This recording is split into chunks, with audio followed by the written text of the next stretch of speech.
இவன் யார் தெரியுமா? இந்த அடி வாங்கிட்டு கத்திட்டு வரான் பாருங்க, இவன் யார் தெரியுமா? உத்தரப்பிரதேசத்தை சேர்ந்த சுந்தரவல்லி.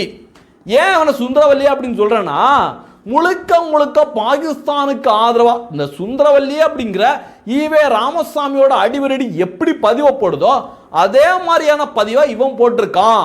பாகிஸ்தான் சிந்தாபா சிந்தாபா அப்படின்னு பதிவை போட்டிருக்கான். அங்க ஆட்சியில் இருக்கிறது யாரு?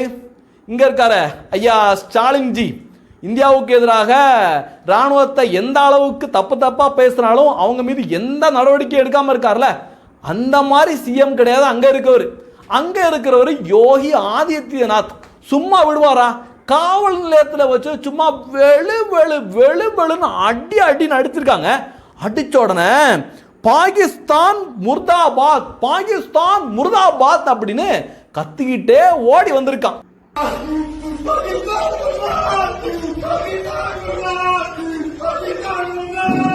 இந்த மாதிரி அடிதாங்க, இந்த மாதிரி அடிதான் இந்த இந்தியாவுக்கு எதிராக பேசுறாங்கல்ல, இந்த ஈவே ராமசாமியோட அடிவரடிகள், பிரகாஷ்ராஜ், இவனுங்களுக்கெல்லாம் இந்த மாதிரி அடி விழுந்தாதான், யோகி ஆதித்யநாத் மாதிரி அடி கொடுத்தாதான் இனிமே தேசத்துக்கு எதிராக இவங்களுடைய சிந்தனை ஒரு சின்ன நினைப்பு கூட இவங்களுக்கு வராம இருக்கும்.